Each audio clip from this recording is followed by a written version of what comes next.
Capstone project, and we decided to build a barbershop application.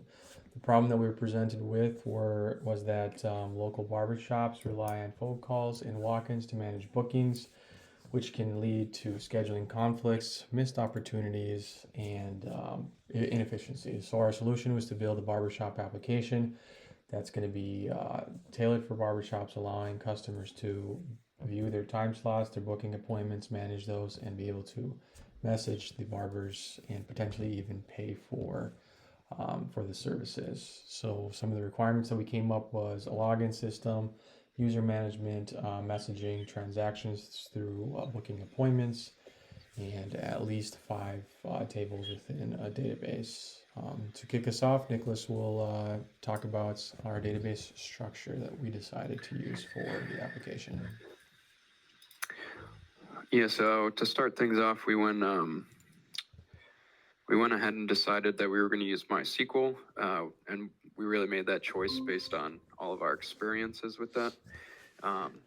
You can see here, this is kind of what we started off with our planning phase of what we were going to do for our database. We've got 6 tables here: user, barber, appointment schedule, appointment service. Over time, as we were developing the program, we ended up having to add different tables and to change the tables that we did have already. So you can see here that we ended up with about 10 tables, and then even within the fields, say for user ID, you can see here, throw this over here.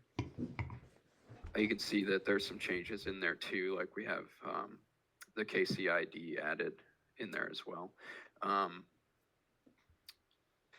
For the changes and all that, as we were going forward, once we had the base SQL set up here with the initial data that we've put into the database, we used the models, which Connor will get into a little more on what the models actually are. But any changes that we made to the model, we were able to use Alembic to generate migration files for us so that we could automatically update changes as the models were changed. So it would generate this type of revision file for us, which then you just run within the Docker container and the upgrade function, and it'll bring it up to the most up-to-date databases. So here, this is the last one that I did. You can see that there's a new column being added in for the sender ID in the messages table, and that it's being put in as a foreign key. And then everything else after that is just to update the sample data so that there's some sample messages with the right sender IDs and the threads and whatnot. And there ended up being about 8 Alembic revision changes overall. And then Connor will come in and talk about the models a little bit more and the rest of the back end. Sure. Go ahead and share my screen now. So for the back end, we chose Fast API, which is a Python framework for backend development. Robert suggested it. We are all pretty confident in Python, so we went ahead and used it. It comes with a lot of nice features out of the box, including Swagger documentation, which I'll get into momentarily. As Nick was talking about earlier, here are the models. These are Python classes that map to the tables in our database so that we can use Python objects to manipulate data from the database and perform other business logic more easily within Python. Then below that here, we've got schemas. These are Pydantic validation schemas. So when you make a HTTP request to the backend, these schemas, these classes will tell you exactly what information you need to pass to the backend. And these are shown in our Swagger documentation, which I will show shortly. Outside of that, we've got router classes and we've got operations classes. So router classes, I'll use this one as an example. These handle the requests from the front end. So if you make a post request, as shown by this annotation here, to the API services endpoint, it will route it to this function right here, which will then call the appropriate function in the service operations class to perform whatever business logic and database operations need to be performed, and then craft a response back to the front end. So I also wanted to mention that we use Docker Compose as well for local development. So this Docker Compose file holds all of our containers. You just run this one file, and then you've got your database up, you got the backend up, and it really makes local development a lot simpler and a lot easier. So if I go to the Swagger UI here, as I was talking about earlier, we'll just use this create user endpoint as an example. Here's the request body, so it tells you all the information you need to pass to this endpoint to complete a request, and it'll list all the potential responses down here: successful responses, bad requests, validation error, etc. And we've got this for all of our endpoints. We've got user endpoints, Barber endpoints, endpoints for making and deleting services, schedules, appointments, threads, which relates to messaging, and then messages for individual messages. And those are all held here in our documentation. So I think that's everything for the back end. So I'll go ahead and pass it off to Robert for the front end.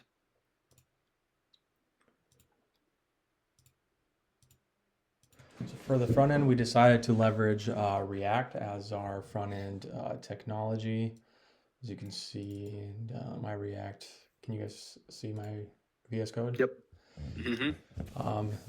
The React project, basic, typical React project, you have your public folder, you have your source. This is where all of our data resides.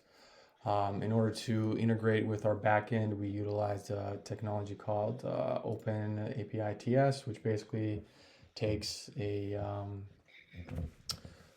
Swagger doc and is able to generate a client within our application. And this client has basically all the operations and schemas that are generated within the Fast API imported as types within the React project. So I'll take two different point of views for our React project, or within the Barbershop application. First, I'll show what the barber will see and how they can create schedules, and then we'll sign up as a client and schedule an appointment.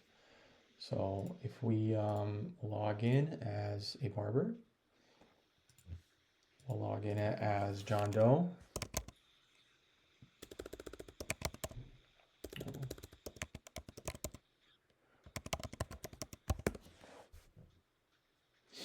Now that we're logged in, we should be able to see more tabs up top. We have our messaging, appointments, and schedules. So if I was a barber coming in to generate a schedule for my upcoming week, I click on schedules. I can see all the schedules of all the barbers within the actual barbershop. To create a new schedule, I click on create new schedule. I pick my date. Let's say I'm going to start working on the 29th. I'll choose myself. I'll select my time slots, and if there's any time slots that I'm not available for, let's say 12:30, I could deselect those. And I'll click on create schedule. That creates my schedule. I should be able to see over here. I can also message clients here. As you can see, Jane Smith was a client of mine's, and it was messaging me. The home page basically displays an option to book, gives a little bit of a background on who we are as a barbershop and our services as well. So I'm going to log out and kind of show what it looks like as a client. So now that I'm logged out, let's say I came to the Barbershop application for the first time as a new user, fresh off the website or fresh off the internet, and I want to book an appointment. I click on book now. Because I'm not logged in, it forces me to log in or to sign up. So I'll just click on sign up.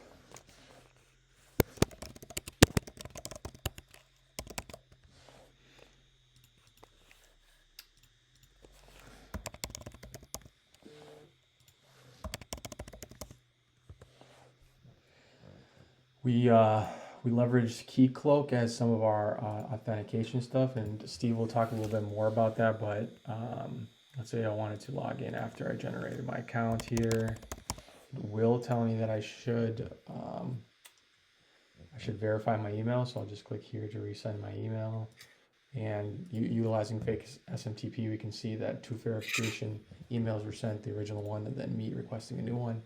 I just click on verify my account. As you can see, it takes me straight to the Barbershop application. Now I'm logged in as a user.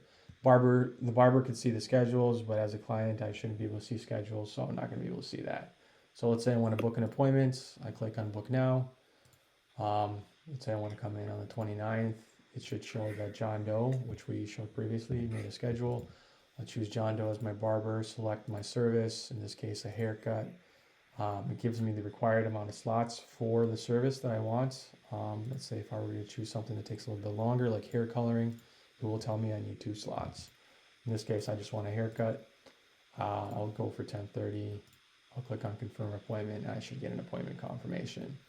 I should also get an email that confirms that I actually booked an appointment. As you can see, there was an email that was sent to me as the client and also to John Doe as the barber. They're able to see that something was booked with them. Let's say that I wanted to actually not, something came up and I didn't want to continue with my appointment. I can always manage my booking here or through the appointments page here and view details and cancel my appointment. Once I cancel my appointment, 2 emails are sent out again, one to the client and one to the actual barber as well. If I wanted to also update my profile, you can update your profile, and that the profile is very basic. You just have your first name, last name, and phone number. You can also change your password if needed. That concludes kind of the demonstration of the front end, and Steve will talk a little bit more about authentication and incorporating email messaging in our system. Actually, before I tune out, one last thing, the messaging capability. If I wanted to talk as a client to my barber, let's say I wanted to talk to John Doe again, I just have to go to the messaging, start a conversation, and say, there needs to be, say something like, I can't make my appointment. Nicholas actually worked on this. He did a pretty good job, and this is a fully functioning messaging capability within the Barbershop application itself. We'll pass it on to Steve to finish off the presentation. Hi there, and I'll be wrapping up. So a couple of the smaller contributions that I made were I helped to set up the backlog in Jira. I was the first project manager, so I helped to set up the schedules and a lot of the planning on that. I connected the backend together, the database users and the Keycloak users together, the KCID they were talking about earlier. I put that in the system and added that to the database. And then I helped to set up the SMTP service, pushing out the emails. Going on my bigger contributions, I integrated Keycloak into our application. So if we jump over here, we can see create a new user here. And then if we go into Keycloak, users, there we go. And we see the new user is created. We could assign a role. So let's make him a barber.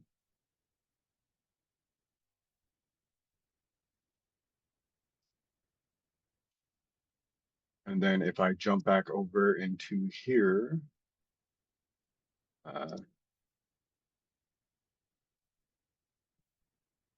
we can log him in.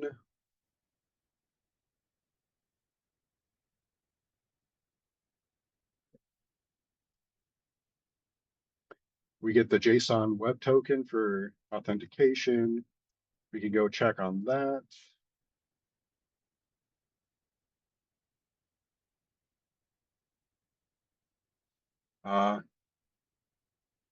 And there we go. User there generated has the role. Then if we go into the code, we can see that we're checking our endpoints for user roles and authentication, basic security stuff set up. Besides that, I also I'm currently working on deployment. So that is